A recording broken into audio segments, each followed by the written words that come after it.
we got our Saturday NFL slate, which we absolutely need to talk about. Bengals -3 at the Steelers. I think this is a really interesting game for several reasons. Obviously, it's a must-win for both teams, in my opinion. Mason Rudolph. I mean, it's Christmas, so of course Mason Rudolph is going to make an appearance. Steelers at home getting 3 points. Mike, I'm going to start with you on this one. We've got a 38-point total. We got the Steelers +3 at home. You got to lean on this one. Yeah, it's going to be a lean to the Steelers side at this point. Now that this market has moved this to 3, albeit at -115, a little disrespectful to Rudolph on Christmas for sure. But when you look at the Steelers on their home field, they still are solid defensively, going to be able to put pressure on Browning. But we have to talk about no Jamar Chase. Jamar Chase hasn't been spectacular with Browning in, but Jamar Chase, his presence alone, definitely opens things up for them offensively. So you're playing with a little elements outdoors this time of year. I think the Bengals probably find a way to win the game. Might be a field goal win. I do believe they're the better team. They've got the better quarterback. I just think the Steelers can play an ugly game here. And now that you're giving me the 3, I would have to lean towards the Steelers 3, but not a play for me. Danny, 2 things. One, sorry for keeping you quiet for so long.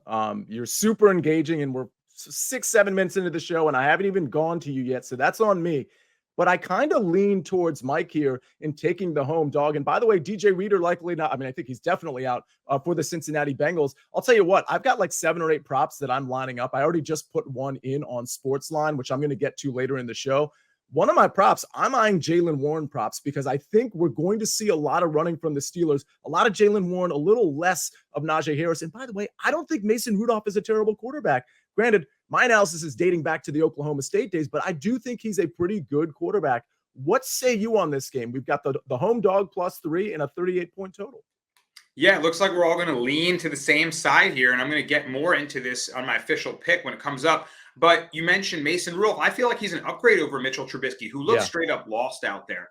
And really, all you have to do is close your eyes and bet underdogs in the AFC North. They've been very profitable.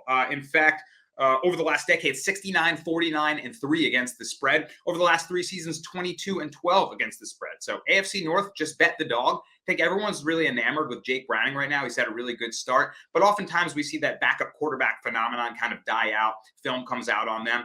Mike McClure mentioned Jamar Chase out. I mean, they just throw to him in that short screen game as an option, even when there's nothing there. And Sia, you mentioned DJ Reader out. Jaylen Warren open up that run game. I think the Steelers are more live in this game than people perceive after three bad losses. So I'm leaning towards the Steelers. I'll give you some more angles why later on. Yeah, I mean, the Reader thing is one thing, but what Mike brought up with the Jamar Chase thing, man, that's like a really, really huge deal. Now you're leaning on like T. Huggins. You're going to have to hug T. Higgins, and you're going to have to like count on like Tanner Hudson, for example, because without Jamar Chase, I mean, that's a really big deal. Like 2 of their key players on both sides of the ball. So let's go to the next one. We got 2 Saturday games. That first one, by the way, is at 4:00. The next one is at 8:30. And speaking, Danny, you used the word enamored. I think we're all enamored by the Bills. I took them at plus 2,200 to win the AFC over 2 weeks ago because I kind of saw a little bit of this coming. Now they get a layup. They had 2 tough games. Now they get a layup. They're minus 12.5 against the Brandon Staley-less Chargers at SoFi. I don't think there's much of a home field advantage at SoFi.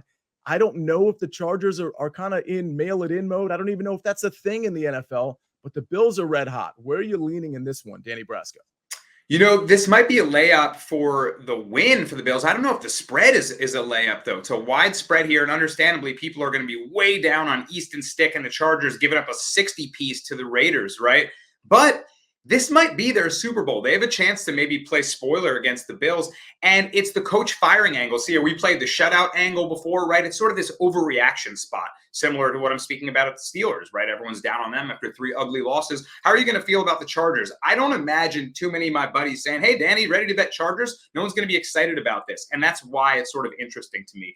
Teams, after they've fired their head coach since 2003, 21-16 against the spread. It's a great motivational spot. And consider, it's not just that they're 5 games over covering against the spread in that record. These teams were abysmal prior, right? They were not good cover teams. So they quickly go from zeros to heroes, it looks like. And maybe bringing in Giff Smith can cause some motivation for these Chargers players to get up for this one.